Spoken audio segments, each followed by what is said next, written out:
अस्सलामुअलैकुम। तो आज मैं बना रही हूँ चावल के गोपले, जो कि बहुत ही मज़ेदार होते हैं और मैं इन्हें नाश्ते के लिए बना रही हूँ। और ये मेरे तो फेवरेट हैं और मुझे उम्मीद है कि जब आप मेरे बनाए हुए तरीके से बनाएंगी तो आपके भी फेवरेट हो जाने।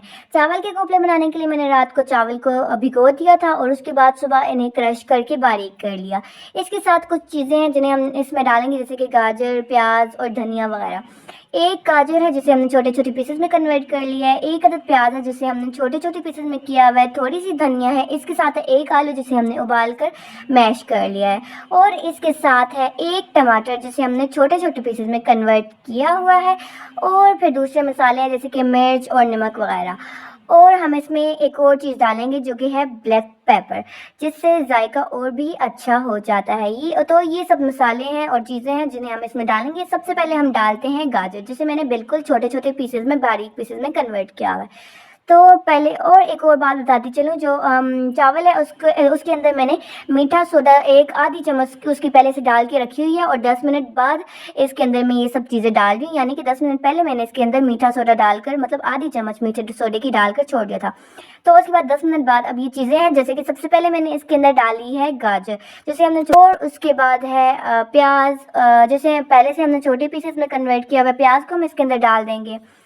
ये रहा प्याज, प्याज को डाल दिया है, और प्रॉपरली जितना मैंने बताया हुआ है इस तरह से आप डालेंगे तो आपके भी जो चावल के गोपले हैं बहुत ही मज़ेदार बनने हैं। और फिर हमने जो धनिया था उसे भी छोटे छोटे पीसेस में कट किया हुआ था उसे भी डाल देंगे, और जो मैश किया हुआ आलू है उसे भी हम, जो कि उबला हुआ था, उसे भी हम इसके अंदर डाल देंगे।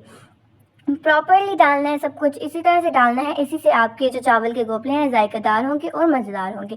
उसके बाद है टमाटर, जिन्हें हमने छोटे छोटे पीसेस में कन्वर्ट किया हुआ था। और एक और बात बताती चलो, ये जो सब चीज़ें जिस तरह से मैंने बताया हुआ है सेम इसी तरह से करना है। आप इसे ज़्यादा करेंगे या थोड़ा करेंगे तो फिर भी आपको उस तरह के मज़ेदार नहीं लगने जिस तरह के मैं बना रही हूँ। और फिर उसके अंदर हम डालेंगे ब्लैक पेपर आधी चम्मच, और उसके साथ है मिर्च। जो मिर्च है वो हस्बे जायका डालनी है, यानी जितनी आपको अपनी जायके के मुताबिक, ठीक है। और मैंने तो आधी चम्मच डाली है तकरीबन, और उसके साथ है नमक। नमक भी आपने हस्बे जायका डालना है, और क्योंकि हर एक का अपने अपने मुताबिक होता है, इसलिए आप मैंने तो आधी चम्मच नमक की भी डाली है, ठीक है। तो इसे हम करते हैं, और यूँ ब्लैक इस सबको मैंने डाल दिया है और इन्हें मिक्स करेंगे, और इन सबको मिक्स करके सही तरह से मिक्स करेंगे और थोड़ी देर के लिए छोड़ देंगे। जैसे कि मैंने तो इन्हें 10 मिनट के लिए मिक्स करके छोड़ दिया था, और उसके बाद 10 मिनट के लिए मैंने इन्हें छोड़ दिया था। उसके बाद अब मैं इसे मिक्स करूँगी थोड़ा सा, और फिर जो फ्राइंग पैन है उसके ऊपर मैं ऑयल डालूँगी और उसे थोड़ी सी देर गर्म करके उसके अंदर डालूँगी। तो ये रहा, इसके अंदर थोड़ा सा मेरे जिस वक्त 10 मिनट बाद निकाला तो ये मुझे ज़रा थिक लग रहा था, इसलिए मैंने थोड़ा सा पानी डाल दिया ताकि इस तरह की इसकी हो जाए।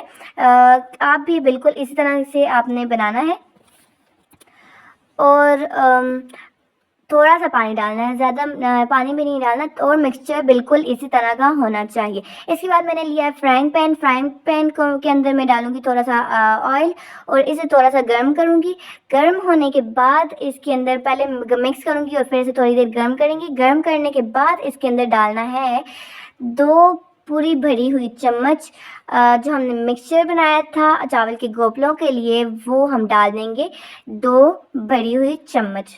आप कम भी डाल सकती हैं, लेकिन मुझे बड़े बड़े बनाने थे तो इसलिए मैंने इस तरह से डाल दिया है, ठीक है।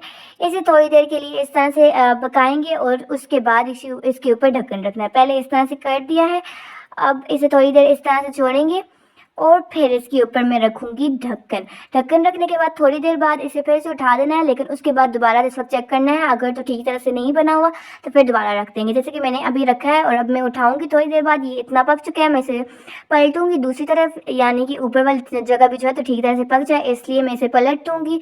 पलटने के बाद मैं इसे रख दूँगी, और फिर दोबारा से इसके ऊपर ढक्कन रख दूँगी।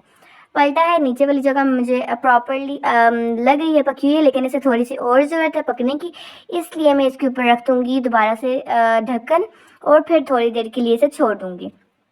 आपने भी बिल्कुल यही स्टेप्स फ़ॉलो करने हैं चावल के गोपले बनाने के लिए, क्योंकि एक-एक स्टेप अगर आपने इसी तरह से फ़ॉलो किया तो आपके चावल के गोपले बहुत ही मज़ेदार बन जाएँगे। तो हमारे चावल के गोपले बन के तैयार हो चुके हैं, जिसे मैंने मीठी चटनी जिसे मैं मीठी चटनी के साथ खा रही हूँ, और इसे आप शाम की चाय के साथ भी खा सकते हैं। और इसके मीठी चटनी के अलावा आपको और चावल के गोपले मैं आपको बताती हूँ, ये बिल्कुल बहुत ही मज़ेदार, बिल्कुल अच्छी तरह से पके हुए हैं, और आप भी बिल्कुल इसी तरह से पकाना, जिन्हें आप किसी भी चटनी के साथ खा सकते हैं और शाम की चाय के साथ भी खा सकते हैं। तो हमारे साथ रहें, खाते-पीते रहें, खाना बनाते रहें, और अपने चावल के गोपले के तजुर्बे को हमारे साथ ज़रूर शेयर करना। खुदा हाफ़िज़।